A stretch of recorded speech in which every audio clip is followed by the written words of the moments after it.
Okay, class. Let us discuss the basic concepts on obligations. Reminder lang, class, ha. This discussion covers only basic concepts. Yung mga concepts na sa tingin ko o sa experience ko sa board exam at sa pag-handle ng review classes, these are the concepts that are very important, which you should be familiarized about. Okay? But there is no substitute sa reading of the book. Okay? You must read a book, at least a book, before ka mag-board exam. Okay? Because of this pandemic, distance learning tayo. So, wala namang book na require yung school. But it is highly recommended, I highly recommend it, that you should read a book on these concepts. So this presentation covers only a simplified concepts on obligations. So let us begin with the concept of obligation. Obligation, class, is from the Latin word obligatio, which means tying or binding. Okay. Another book says that it's from the Latin word obligare, which means to bind. So it's the same meaning. So under Article 1156, or shall we say, as provided for under Article 1156 of the Civil Code of the Philippines, an obligation is defined as a juridical necessity to give, to do, or not to do. Okay, so this is a very short definition, class, and I would like you to memorize this one. Okay, memorize mo na lang yan. Kadali lang yan i-memorize. Obligation is a juridical necessity to give, to do, or not to do. Period. Tapos. Okay. Why is obligation a juridical necessity? Because non-compliance with it, kapag hindi mo gisunod, okay, your obligation, if you do not comply with your obligation, it can result to judicial or legal sanction. In short, pwede ka kasuhan. Okay. Kaya it's a juridical necessity. It's a necessity na dapat mong gawin, or else pwede ka makasuhan. So, may sanction sa class, legal sanction. So from the point of view of sanction, okay, an obligation may be civil, like that of the one discussed in Article 1156. Okay, yun yung ang definition doon sa 1156 class refers to civil obligation. Natural obligation, okay, as discussed in our previous PowerPoint, okay, natural obligation is nasa dulo ng Civil Code, Title 3. So, isilagay natin siya dito. Salin natin. So, natural obligation. Always remember this class, ha, pabalik-balik niya sa board exam. Is the obligation not to recover what has been voluntarily fulfilled, although the fulfillment is no longer required. Okay. Maraming examples dyan, class. Example, itong payment of a prescribed debt. Okay. Under sa Civil Code din, class, somewhere provided under the Civil Code, okay, kapag ka ang utang, debt, is hindi naman nakasulat, verbal lang, okay, it will prescribe in 10 years. Prescribe kasi ibig sabihin, mag-lapse na. Ibig sabihin, after 10 years, wala na dapat utang. Prescribed na. Tapos na yung prescriptive period. Yung 10 years, ang tawag natin doon, prescriptive period. It will prescribe in 10 years. Okay? Pag hindi mo gibayaran din 10 years, dapat wala ka na utang. Okay? Pero may obligation, pag binayaran mo siya, kahit na hindi ka na required, wala nang civil obligation, dapat yun. Binayaran mo siya. Now, you cannot anymore recover that under the concept of natural obligation. Okay? You cannot anymore recover what you have voluntarily fulfilled, although you are no longer required to fulfill that dapat. Another example, unwritten interest. Pautang pa rin class. Ang interest class to be valid must be in writing. Okay? The law says interest on debts must be in writing. For example, hindi nyo nasulat. Pero binayaran mo pa rin. Okay? Kahit nasabi ng law nakasulat dapat yan, pero binayaran mo kahit hindi nakasulat, okay? Natural obligation will now come in. You cannot anymore recover what you have voluntarily fulfilled, although you are no longer required to pay that interest. Okay? Take note class, balik ni sa board exam ng natural obligation class. Take note of that definition, the obligation not to recover what has been voluntarily fulfilled, although the fulfillment is no longer required. Very important na. The third one is moral obligation. The sanction here is conscience. Okay? Sa civil obligation class, ang sanction is pwede ka kasuhan, legal sanction. But in moral obligation, the sanction is your conscience. Example, you have the obligation to go to church under sa simbahan mo. You have the obligation to go to church. Hindi ka pumunta doon sa church, hindi ka na pwede kasuhan. Okay? It is your conscience na lang na mag-usig sa'yo to go to church on the next time na pwede ka magpunta sa church. Okay? That moral obligation. There is no legal sanction in moral obligation. So from the point of view of subject matter, an obligation can be real or personal. An obligation to give class is called a real obligation. Okay, that is to give something. Personal obligation is the obligation to do or not to do.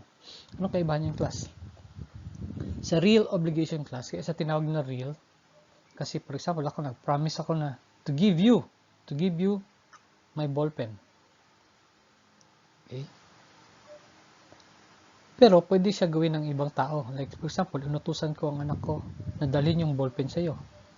Okay? I did not personally give the ballpen to you. I just let someone to give that to you. Okay?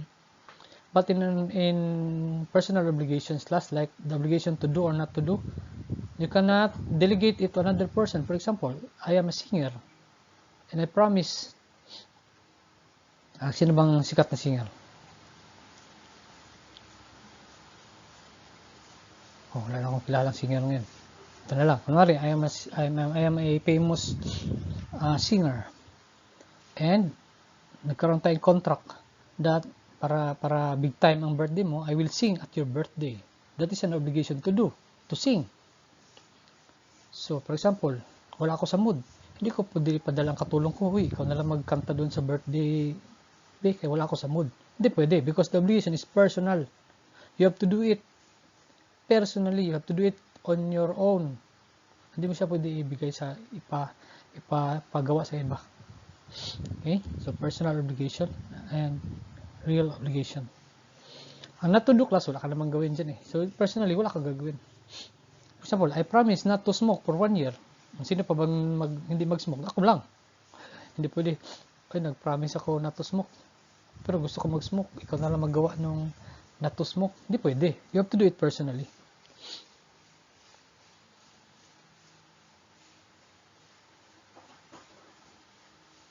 Another distinction class is sa obligation to give. For example, I promise to give you my car. Tapos hindi ko binigay. You can go to court and ask the court to force me to give the car. While in personal obligation class, for example, I am a famous singer, I promise to sing at your birthday. Hindi ako sumipot. You cannot go to court and ask the court to force me to sing. Why? Because under the Constitution, bawal class ang pilitin ng isang taong gawin ang ayaw niya gawin. To do. Obligation to do, ha? Kasi that is considered involuntary servitude or some form of slavery. So what you can do if I refuse to sing at your birthday, you can go to court and ask the court to force me to pay damages. Okay. The court cannot force me to sing because that is against the Constitution. What you can do is ask the court to force me to pay damages. Yan ang kaibahan din ng real sa personal obligation. From the point of view of performance, a positive obligation, of course, wala not to give and to do. A negative obligation is not to go, not to do, which also includes necessarily the obligation not to give. Kaya ganit class, ang definition sa 1156 is only, ang sinabi lang, to give, to do, or not to do. Because not to give is the same as not to do. Sir, paano naging the same? Kasi ang not to do and not to give is pareho wala kang gagawin. Oops, pwede mo sabihin, sir, ang to give o to do, pareho lang din yan eh. Kaya pareho silang may gawin. Mali pa rin. Kasi nga, ang distinction ng to give is pwede mo ipagawa sa iba. Pero ang to do, hindi mo pwede ipagawa sa iba. Ikaw lang yan personally. Pero itong not to do and not to give, pareho sila wala kang gagawin. Pareho sila hindi mo pwede ipasa sa ibang tao. Kasi ikaw yung you promise not to smoke. You promise not to drink. Ikaw lang yun. Hindi ka mandamay ng ibang tao. From the point of view of the performer, it may be a unilateral obligation. Okay? Two persons, isa lang yung may obligation. Yung isa maghintay lang na gawin yung obligation. Yun lang, unilateral. One way lang. The other one is bilateral obligations. Both parties have obligations. They're also reciprocal or non-reciprocal. For example, I promise to give you my ball pen. You promise to give me your paper. Oh. Non-reciprocal sa class kapag hindi naman necessary, hindi naman requirement yung gawin ng isa. Okay? Non-reciprocal is, I will give you my pencil, you give me my paper. Non-reciprocal. Ang reciprocal class is, I will give you my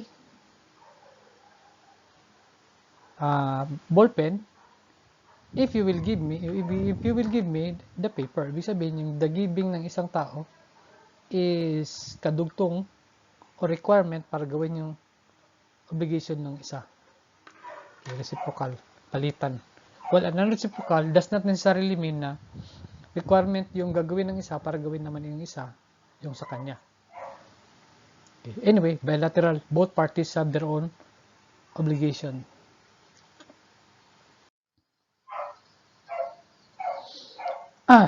According to Arias Ramos class, this is also a famous civil law expert sa Spain.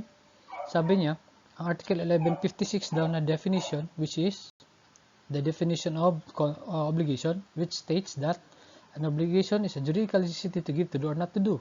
Sabi ni Arias Ramos, ay, kulang yan ng definition. Dapat daw, the definition should be like this.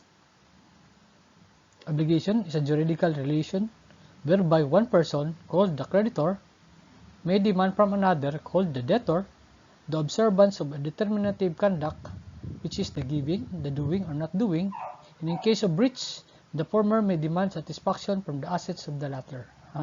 Mahaba masyado, pero I think it's the same banana. Okay? Mayroong tao na, if you look at the definition, may tao na gagawa ng obligation, may isa na mag-demand. Meron silang napag-usapan to give, to do, or not to do. And in case na hindi gawin yung obligation, the former, the creditor can go to court and ask that the court will go after the debtor.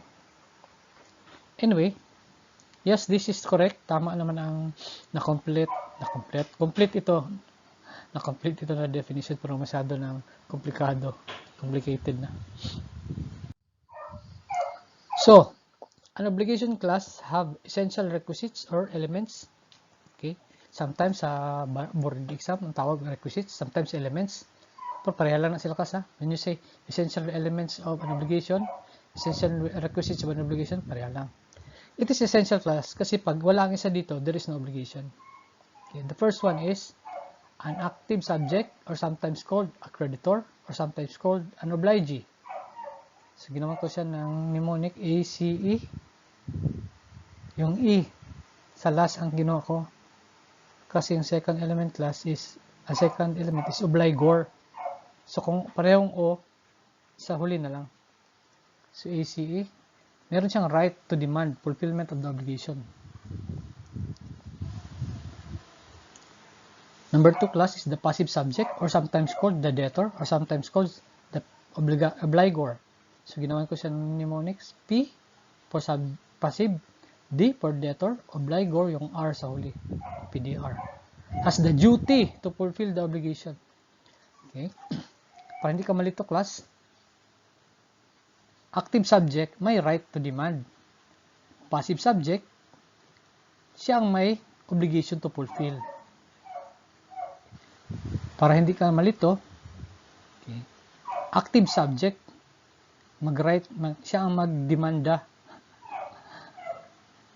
Ang ano kasi class, ang demanda tawag namin sa court, sa law. When you file a demanda sa court, you're actually filing an action. Okay? You file an action against the passive subject. So, action, active. Okay? So, active subject, para hindi mo malimutan, creditor, obligee, has the right to demand. Okay? Actually, si active subject class, maghihintay lang siya eh. Maghihintay lang siya na gawin ni debtor, ni passive subject ang obligation. Ibig sabihin, nakaupo lang talaga siya. Di ba nakaupo, passive? Nakaupo ka lang eh. Dapat ang active nito yung mag-fulfill ng obligation. Pero baliktad sa class. Si active subject, siya nakaupo lang siya. Hintayin niya lang na gawin yung obligation. Tapos pag hindi gawin, he has the right to demand and to file an action later on.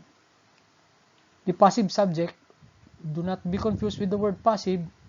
Actually, he has the duty to fulfill the obligation. So, mag-wonder ka, dapat siyang active, no? Pero that is not the case here. The passive subject has the duty. The debtor has the duty. Okay? The obligor has the duty to fulfill the obligation. So, do not be confused, class. Sa board exam, minsan gamitin nila creditor, debtor, obligee, obligor, active or subject or passive subject. Okay. But do not be confused. The active subject has the right to demand. The passive subject has the duty to fulfill the obligation. Okay. Number 3 class is the prestation, or sometimes called object, or sometimes called subject matter. This is the promise to give, to do, or not to do.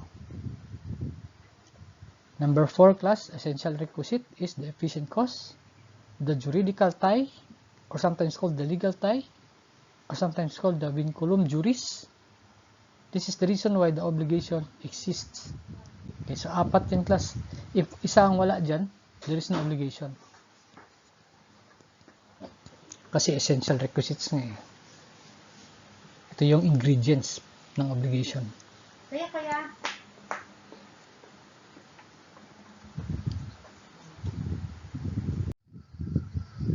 Okay, let us have an example.